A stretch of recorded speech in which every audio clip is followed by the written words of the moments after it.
everybody, welcome to Michelle is Money Hungry. I'm your host, Michelle Jackson, and I actually have discovered in the travel blogging space something that's a little different than what personal finance people get focused on. It's like the cousin of FIRE, which is Financial Independence, Retire Early. I've already told you about my slow FIRE, but Stephanie Perry, who I'm going to be speaking with today, takes it a bit further. And I thought that it would be, of course, my stupid computer chimes when I start introing, but that's okay because I'm going to keep that.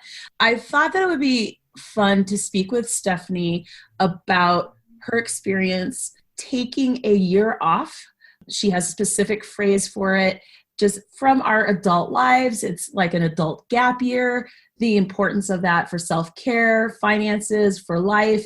And I am kind of a huge fan of hers, quietly in the background, watching what she's doing, looking at all her cool pictures. And I think that you will be a fan too, especially if you're kind of trying to figure out, how do I get to financial independence, but live my best life at the same time? So, hi, Stephanie. If you could briefly introduce yourself and your platform, that would be awesome.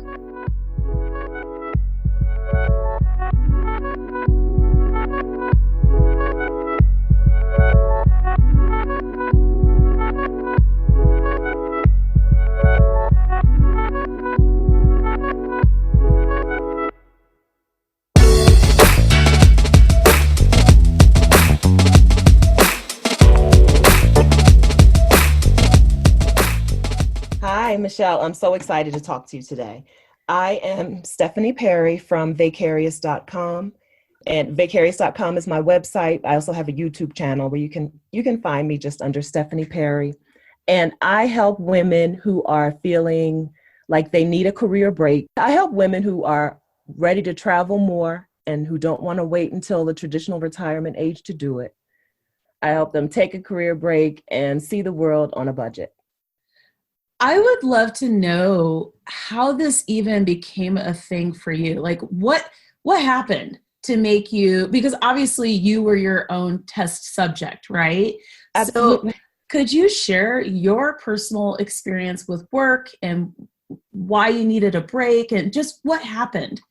Let me tell you, I didn't have like a big horror story or anything like that. I just worked in the type of job where I could never get a full week of vacation time. What'd you do? I worked in a hospital pharmacy. I was a pharmacy technician. And it was just every time I put in a week's vacation request, they'd be like, okay, we'll give you 2 days or we'll give you 3 days. If you need these other days off, you need to find someone who'll come in and work your shift. And, it was just a pain in the butt. Also, around the same time, I took a vacation with my parents. My dad retired pretty young, but my mom retired at 65. And right after she retired, we all took a vacation together. And I could see that the whole idea of waiting for this golden age to start traveling was just a scam. It was a scam. It was a trick of the enemy. There's no way that you feel like doing all the stuff that you want to do in your 60s, 70s, and 80s. I don't want to say it's too late, but it's too late. Your body is not cooperative. Your knee hurts, your hip hurts, your back is, iffy. And so I was like, there's got to be another way. There's no way that I'm going to work until I'm, 65 or 70 and then try to go out and see the world and get to know myself and live my life. So you have this experience. What came next? How did you decide, you know what, they keep screwing me for these 2-day breaks, which honestly is crap. Just thinking about it pisses me off, but we'll get into that later. But what made you think, you know what, I'm just going to take a year off. I need my time. So the final straw, I think, was I went to Brazil for my birthday. My 40th birthday also coincided with the World Cup, and the U.S. men's team was playing in the World Cup in Brazil. Oh. I'm not into soccer at all, I would be. Right? So I'm like, it's a perfect time to go. There's going to be parties everywhere, and, it's going to be a good time to be there. So I go to Brazil, and I meet all these people who are younger than me, who are staying in Brazil for like extended periods of time, 3 months, 6 months. And I'm like, how are you doing this? And like, I quit my job. I until my money runs out, and then I go back to work. And I was like, at first, I was like, immediately. I mean, it was like a light bulb moment. I was like, oh, okay, me too. I do the same thing. So that's how it all started. Originally, my plan was just to take a bunch of mini retirements. So that was the first. That's what it looked like at first. Mm-hmm. I worked. Came back home from that particular trip. I saved up $14,000 over 15 months, and I took off. And when the money ran out, and I'm talking about the money ran out, I was down to $30-something in my account. Wow. I spent everything. But it lasted me 12 months. $14,000 lasted me 12 months. I came back home, and by home, I mean my parents let me come live with them, and went back to work. And that was originally what was going to happen. But then I was back at work for a few months. I had like a couple $1,000s in my pocket, and I was like, I quit again. So before we go further, I want to talk about a couple of pieces. The first is, how were you able to save the money? What were some of the practical things that you did to get that savings to accumulate in a pretty, I think, reasonable fashion in terms of the timing?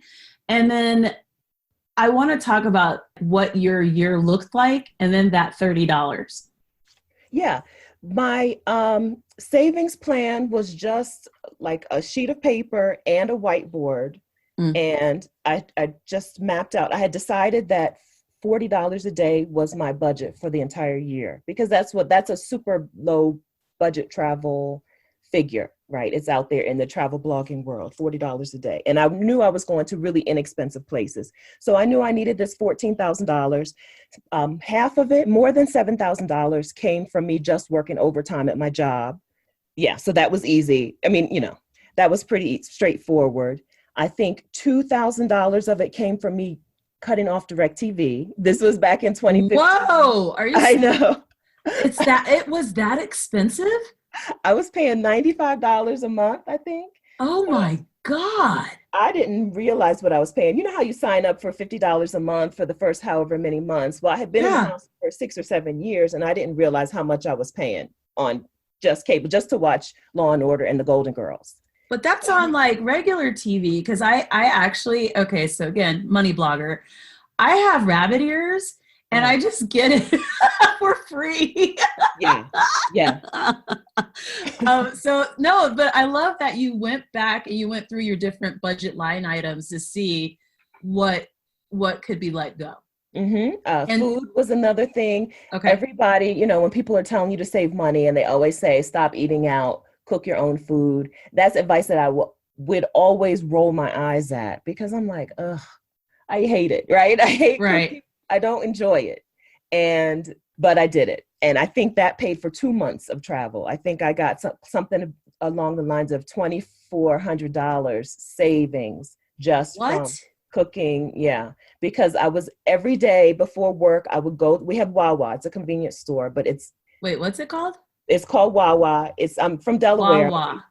It's the best convenience store ever. You go there, they'll make you a sandwich right there, like a big sub. Really?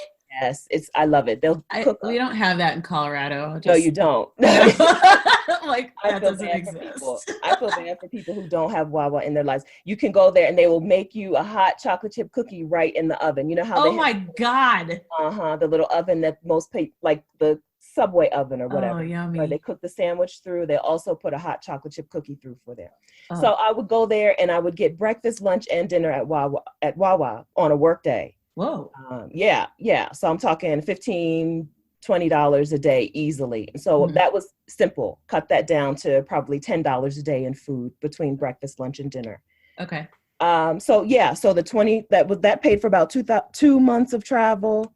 I sold a bunch of stuff. I didn't do a very good job of selling, and I could have done better and gotten more money, but I think that probably paid for at least a month of travel. I didn't do anything especially outrageous. I just took a look at where my money was going beforehand, and where I could cut some costs, trim some things down. So I think I misspoke. I think I said that I saved $2,000 from cutting DirecTV. That was one. It was like $1,200 or something, $1,100 or $1,200 from cutting But DirecTV. still, that's a significant amount of money. Significant. It's more than a month. It was a month in Thailand, chilling on the beach and taking pictures of the sunsets and bathing elephants in the river. Well, excuse me. Absolutely.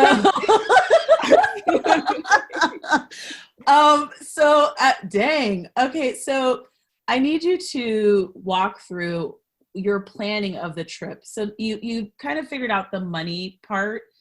What places attracted you and why? And how did you imagine your trip to be?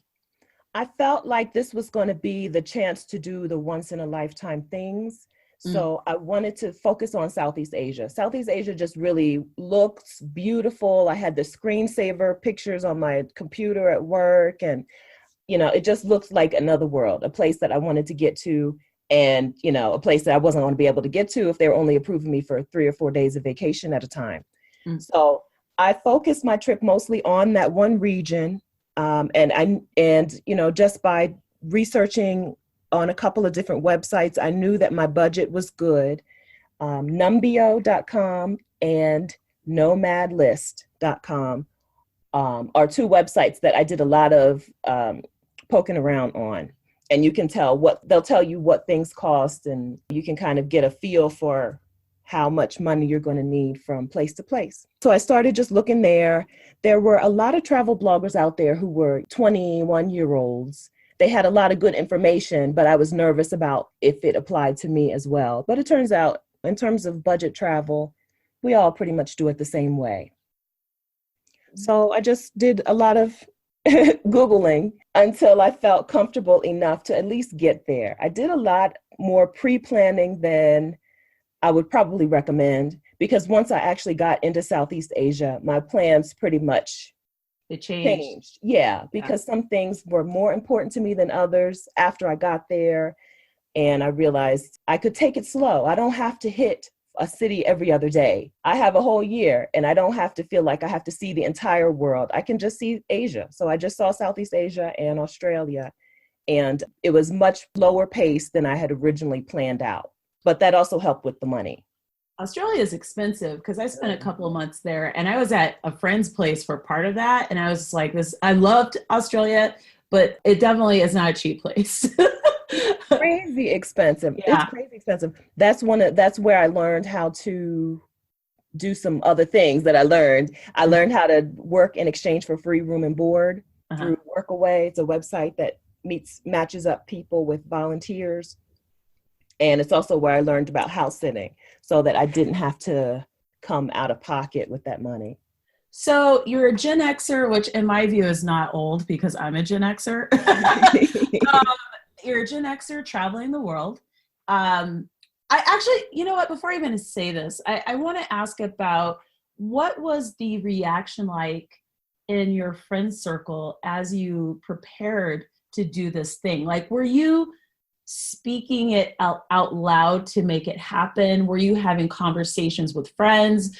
Did you get people who are like, you're nuts, Stephanie? Like, why are you doing this? Like, what was that piece like? I know for me and my circle, they're like, let me visit you. Like, they're really easy. So I would never get pushback on any of that because they're doing the same thing.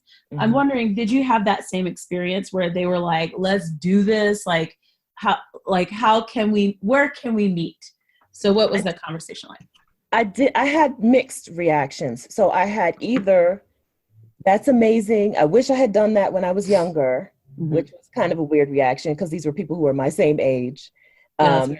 Yeah, but it's just a sign of, it's very American. You only can have fun in these certain age brackets. The rest of your life is dedicated to work and work only. And death. Yes, and then you die. Thank you for playing. Yeah, so either it was, oh my gosh, that's amazing, I wish I had done that, or don't go. They're going to kidnap you and sell you into slavery. We'll never see you. We live in America, right? The world is dangerous, right? Everybody's out to get you. Yeah, so there were mixed reactions in the beginning, but I don't know anybody now who still feels like, oh, yeah, good for you, but it's really dangerous. I feel like I've done my duty as an ambassador to show people that, you know what, you're going to go out into the world and you're going to love it. You're not going to be as scared as you think you are. Everybody's scared. It's fine to be scared, but it doesn't have to stop you from living and doing the thing that you really want to do. Where were you when you had that last $30 and you were about to board the plane? I was in Paris. My cousin Marcy did come to join me. She was the last, the only person who agreed to come and join me. And it was the very end of my trip. And we were staying in a hostel together and we were on 2 bunk beds. And I said, all right, Marcy, I'm out of money. I said, either I go touch this money in the savings account, either I go touch this money that I said I was not going to touch unless it was an extreme emergency. So I guess I did have some money. Okay. So, so I was like, either I touch this money that I said I was not going to touch unless it was a dire emergency, or I go back home. I had the plane. Let's see. I didn't have my ticket. I had maybe 300 euros total. And she said, well, it sounds like you don't want to go home yet. Keep going. And I was like, no, Marcy, she's the responsible one. She's a very responsible person. I was like, no, you're supposed to tell me to go home. Keep that little savings and go home. So I did book my one-way trip home. I had enough money to get the bus from New York to Wilmington, Delaware. And my parents I think my parents actually came to pick me up because that was what the $30 was going to do. The $32 Wow. to Delaware. And my mom and dad were like, no, we'll come to the airport and pick you up. I think that's what happened. So wait, the $300 was your remaining like savings amount, like the amount you weren't going to touch in euros? No, the $300 was the end of my money for the trip. Okay, but you did have like a pot of, sorry? I'm sorry, but I still had to buy the airfare to get back home from Paris too. But my listeners will definitely ask me about what was your other savings. So what was your other savings? Was it like another 5,000 that you're like, that's just like earmarked for when I go back to the US?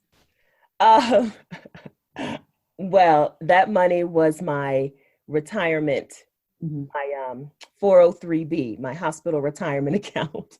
So I was talking about going into my retirement account and pulling money out so that I could keep traveling.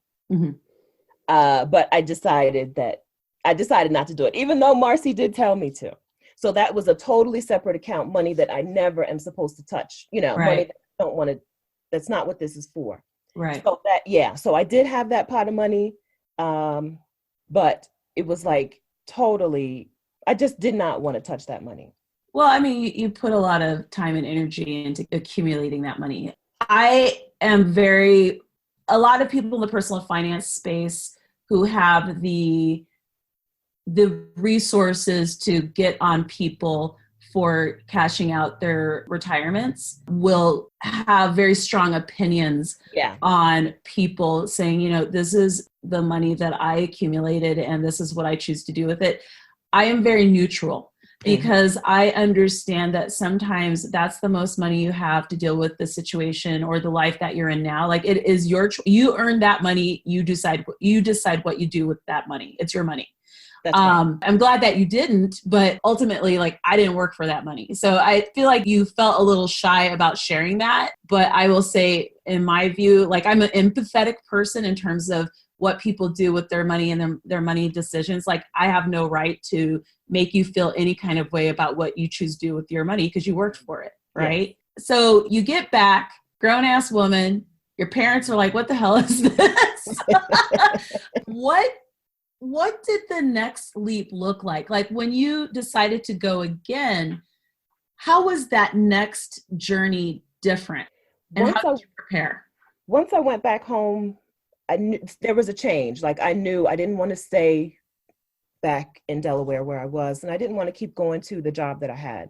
So that's when I started working on how do I make money so that I can be more of a digital nomad? How can I make money while I travel? And how can I get some passive income too? So I kind of started working on these things as soon as I got back home. And then the opportunity to go to South Africa jumped into my face. It was just a really good airfare deal. So I was like, well, okay, now is as good a time as any. how many months was that from the time that you returned? I want to say 6 months total, but I had only been working for 3 months because it took forever for me to get even though the same job hired me back, they make you go through all the rehire process and everything. Yes. On my 90-day review where they sit you down and they say, okay. Oh my God, where you're like, bye. I put in my 2 weeks notice. I can't with you. This is the best story ever. You know what? There's no shade because companies don't give a crap. Okay. No, they're not loyal to me. No, they're not. So you gotta do what's best for you. Yeah. So I kind of really love that. So you fly to South Africa. Mm-hmm. And what transpired from there? Like you're building a platform, I assume. Mm-hmm. What kinds of things were you doing to earn money digitally?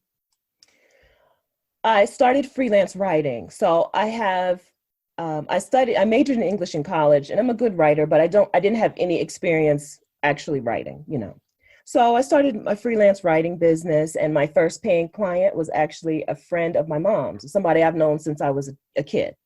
So I started doing that, and then I set up my blog, started blogging, and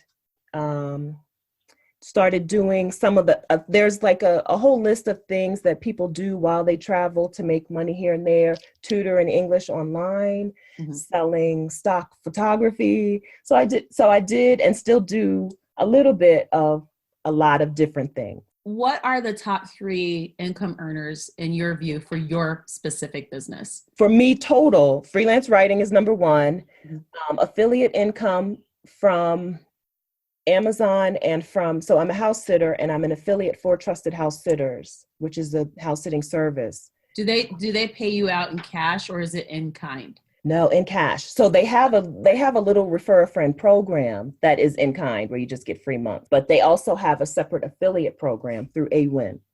Okay. AWIN is actually headquartered here in Colorado. So I know the affiliate person who's in charge of affiliates. So side note, completely random. But anyway, how did you know what affiliates, I feel like for those of us in the digital space, one of the most complex areas of focus as you build out your business is what works best for your business. You could line up 100 digital influencers, if you will, and ask how they monetize, and each person's going to say something a little different.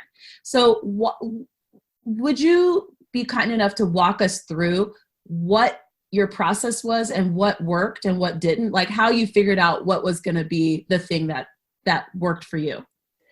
It's been a lot of trial and error. In the beginning, my blog was just, hi, I'm Stephanie, and here's where I am now, and so it was difficult to find a way to monetize. And that's how I started making money as an Amazon affiliate, just saying, oh, here's a selfie I took with my phone and my tripod, and here's an affiliate link to the tripod, Right. Then as people started asking me more specific questions, I was able to direct the business in a more specific way and then learn how to monetize and come up with specific affiliate programs that'll work. So once I got into house sitting and saw that people responded to house sitting in a really excited way, I was like, okay, well, let's figure out how I can make this a business instead of just a blog post. It really was just putting a bunch of stuff out there. I have a blog post on how to take a good selfie when you're traveling solo. I have a blog post on 10 tips for budget travel in South Africa. And then when I did the blog post I think it was actually the YouTube video about house sitting, that's when I got the response. And that kind of dictated where I was able to go. Where are you currently now? Right now I'm in Mexico. I'm house sitting outside of Ajijic. So there's an entire community of retired American and Canadians who have kind of settled into this small town in Mexico called Ajijic. I am actually outside of Ajijic in an even smaller, more remote area, but it's beautiful here. And I'm house sitting for a lady who's back home visiting her family in Massachusetts. I want to revisit the money again, but I feel like a conversation like this, I would be remiss if I didn't ask the following. What has it been like for you to travel as a woman of color around the world? I've done it. I have very specific experiences. And I think that there might be someone listening to this who is not a woman of color and may be surprised by what your experience is, who is a woman of color and maybe like, wow, like I totally resonate with that, or maybe I don't. Or maybe they're a Gen Xer, which again, I don't think is old, for the love of God.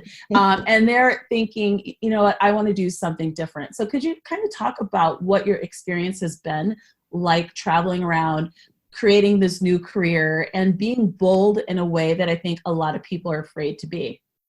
It's been amazing. It's been really freeing. I'm from the East Coast. I'm from Delaware. It's not like I'm from a place that Delaware was segregated. So I'm not going to say it's not the South or anything, but it's not like I'm from a place where we don't see Black and white people together. But being able to leave the United States is the first time that I actually get to experience American privilege. A lot of people, when you leave the United States, they're not so much interested in, you know, are you Black, are you white, are you brown? But do you have American dollars? Or, you know, do you have Australian dollars? Do you have British pounds? You're going to be treated better.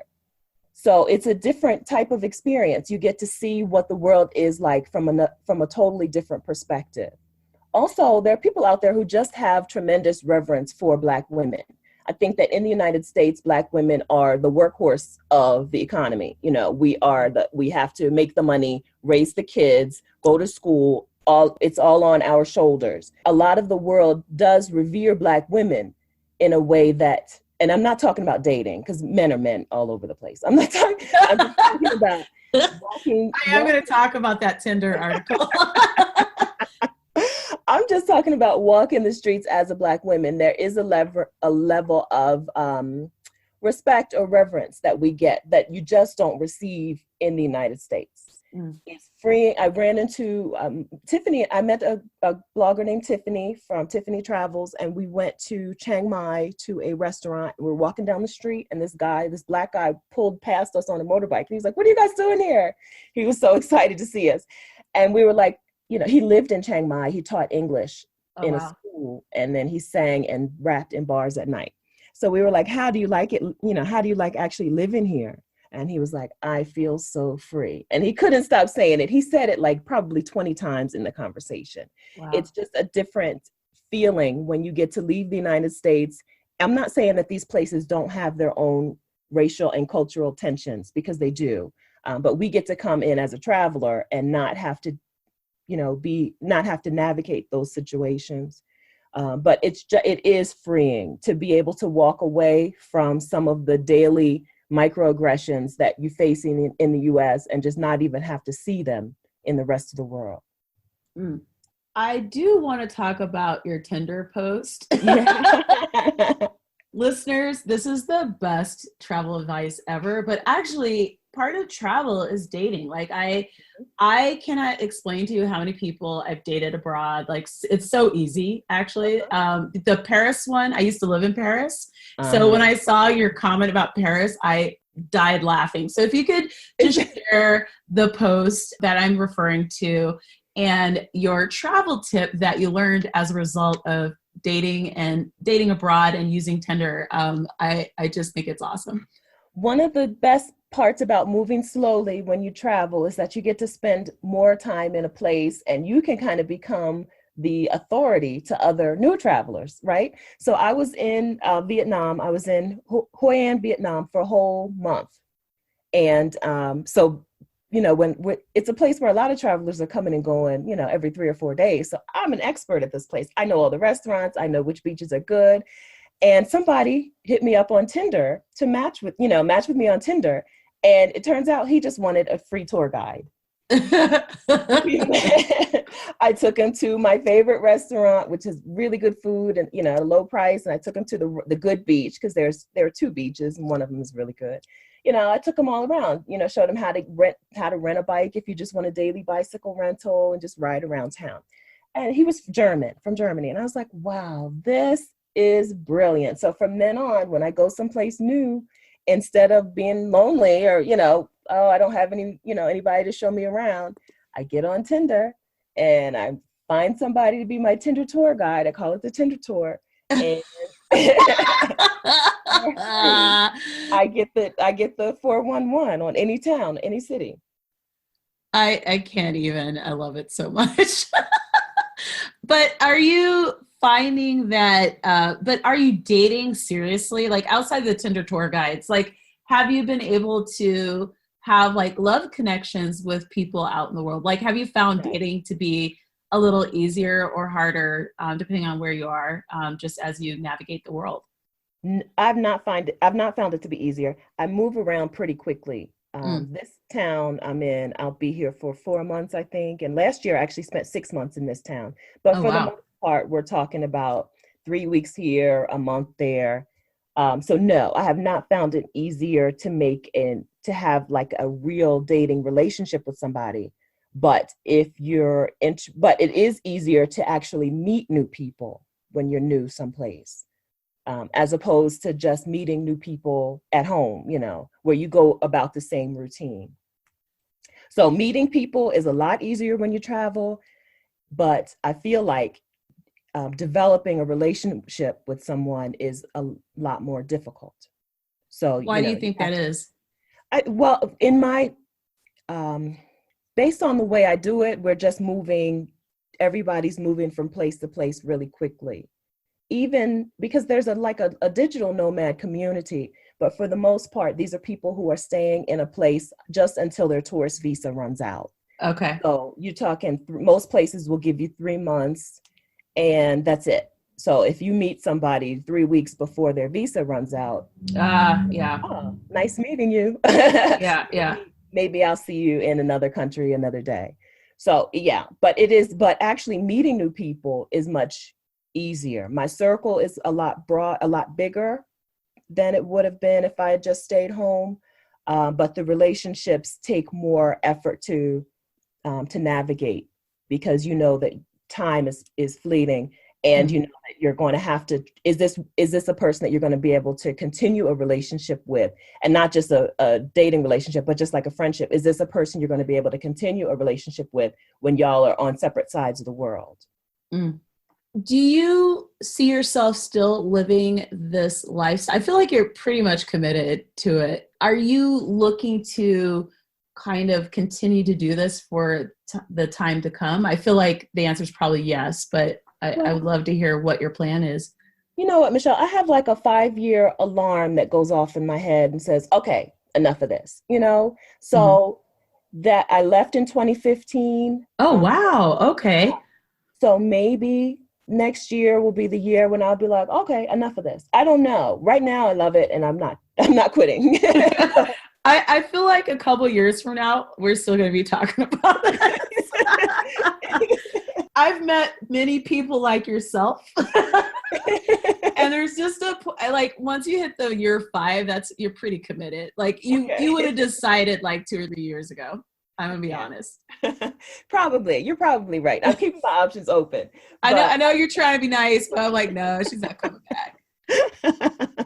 I wouldn't. I love where I live, but I like having the freedom of a digital business. So for me, I'm not a digital nomad in that I really love living in Colorado, but I do like the same kinds of things that you're experiencing, like freedom of my day, freedom to build my own business, freedom to just work from wherever. So if I wanted to leave and go to Mexico and I'm going to learn from you, I could do that. So I think what's really interesting to me about these, cannot believe I brain farted. It's okay. Well, let me say that I know we do have different motives, though. You said that we have similar motives, but we have different motives because I am team boycott winter. I'm not. Okay.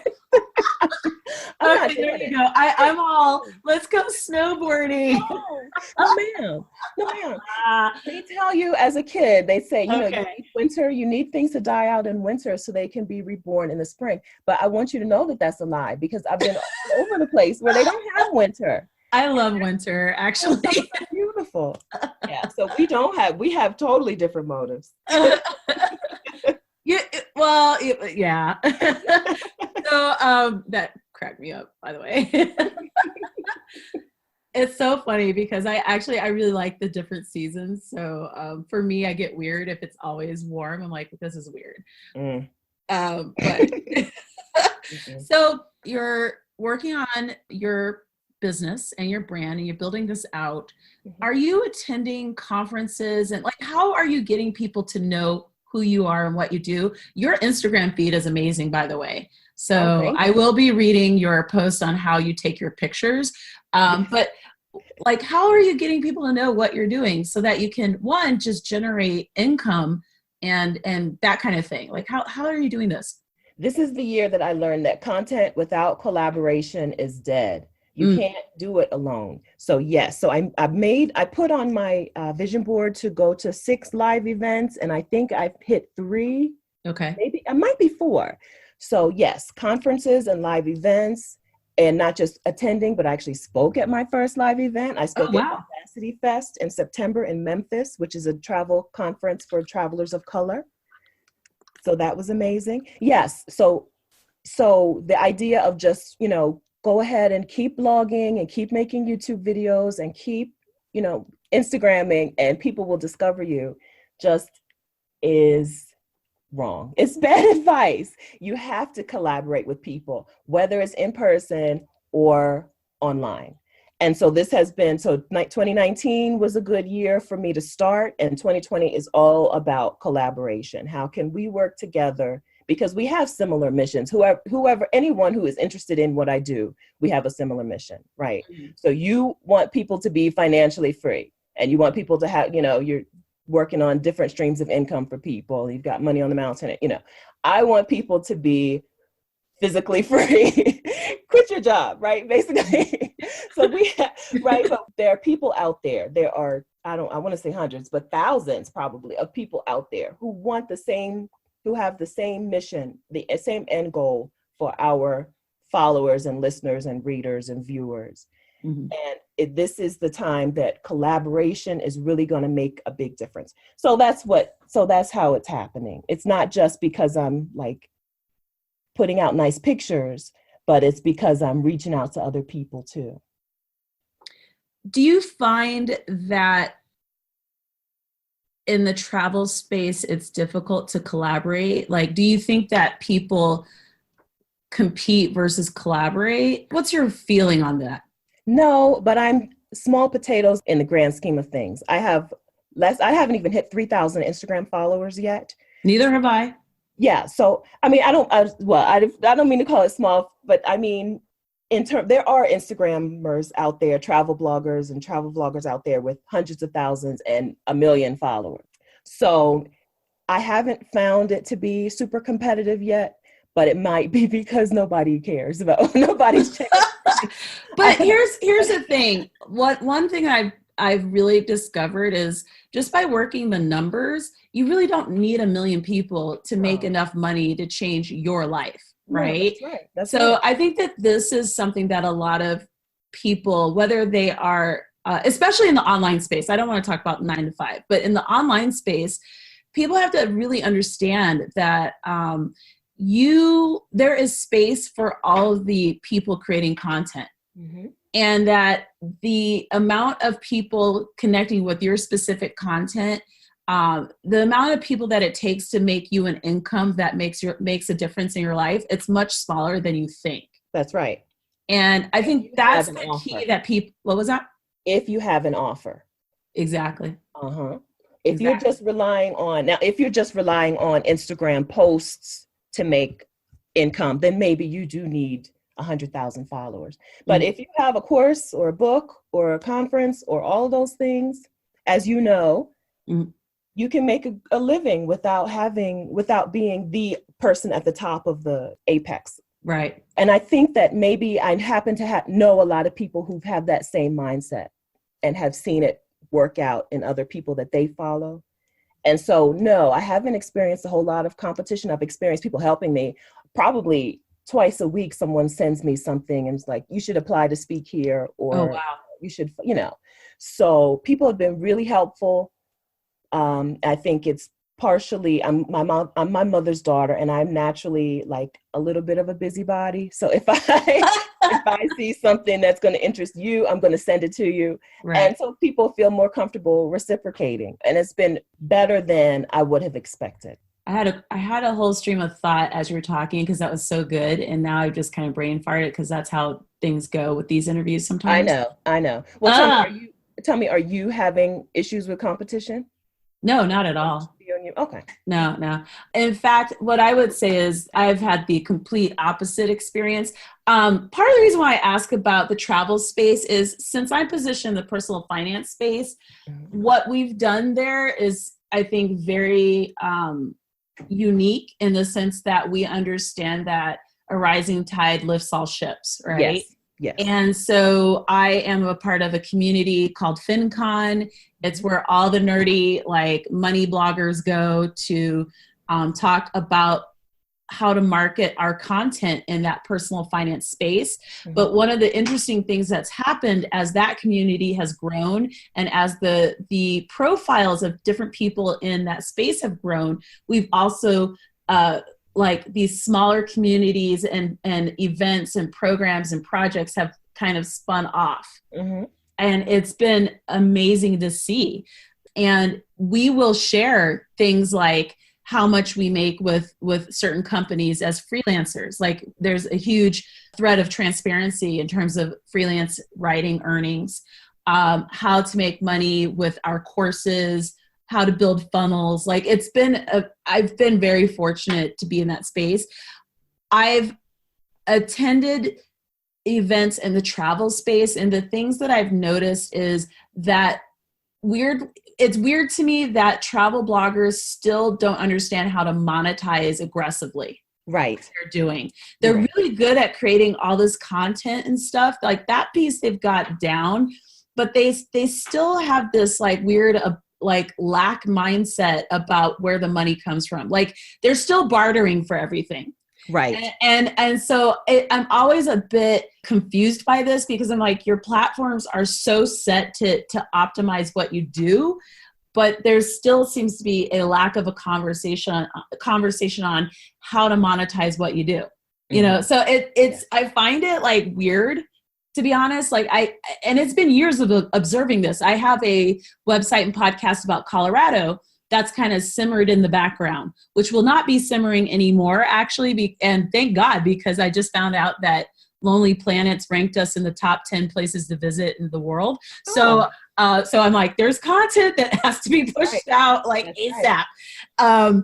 But it's weird because since I travel a lot and I know people who travel and I have this website that's kind of, you know, in the travel space, I notice trends, and I consistently notice that travel bloggers to this day consistently, I think, underperform when it comes to monetizing what they do. And it just doesn't make sense to me.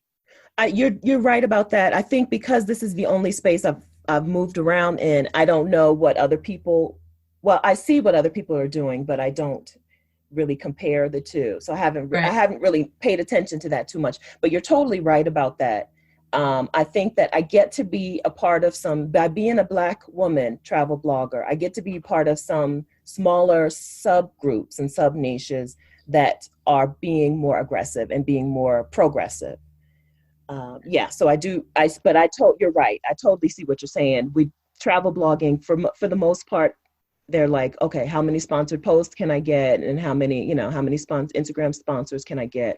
Not, where's my book? You know, how's my live event going to come together? You know, you're right about that. So what's the next year look like in terms of business and travel? What are you up to? So next year So by the end of this year, House Sitter School will be in the books. I have a course on how to get started as a house sitter. Ooh. I know. I'm so excited. Are you going to share a link with me so that even if it's pending, that people can sign up? Yes. It's in the packet that I'm going to send you. Awesome. The email that I'm going to send you. Yes. Okay. Yes. So I'm very excited about that. So next year will be about, like I said, getting more in front of other people, in front of other audiences so that I can tell them about House Sitter School. And I had a great time on my 12-month gap year, but I didn't journal it.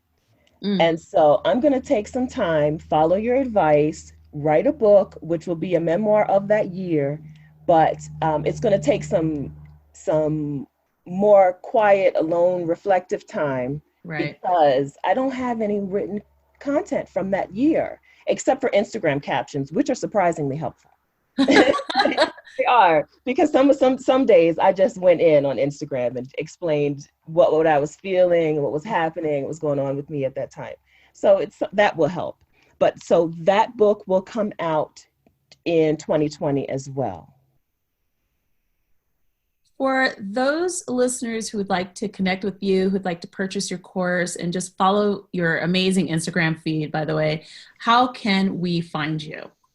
You can find me on Instagram, which I do love, Twitter and Facebook at Vaycarious, Vaycarious.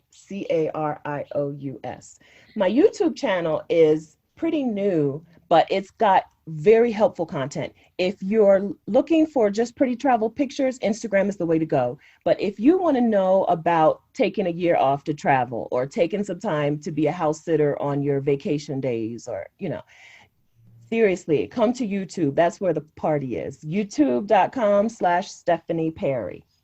I actually want to ask another question. So you are building up this online brand. You've just launched a YouTube channel. How are you learning all this? Like, I'm sure there's someone out there who feels a bit intimidated by all the amazing stuff that you're doing. So could you talk about how you are getting the education to know what you're doing? Podcasts. I'm a podcast junkie. Like, let's see. My favorite, let me see. I'm pulling that up right now. So Amy Porterfield has Amy. Okay. Amy Porterfield has a very helpful podcast on online marketing called Online Marketing Made Easy. So in terms of fiction writing, you may know Joanna Penn, the creative Penn. No, but I will now. British, but she is all in on making a living as a writer, right? So she's one of my favorite podcasts for that.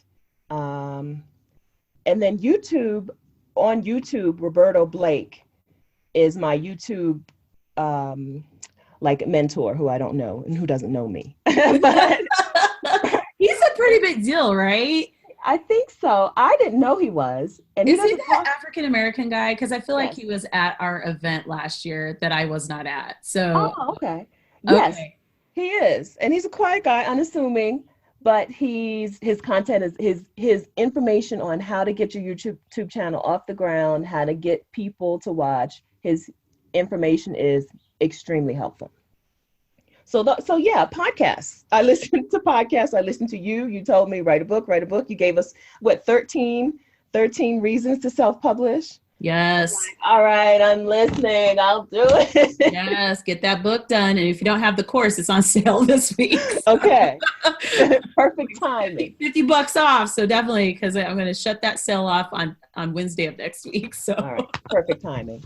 Yeah, so podcasts, but I happen to have a lot more time than money, right? Mm-hmm. So if you have more money than time, maybe podcasts aren't the way. Find a person who has the podcast and then buy their course and save yourself the hours and hours of listening through their material. You know what? I've done Google University, YouTube University, like I have been there. And I think that most people won't do the work. Right. I actually complain quite frequently to both my mom and to my other online influencer friends who have created courses and things like that. And I think that a lot of people way underestimate the amount of consistent work they have to do to move the needle.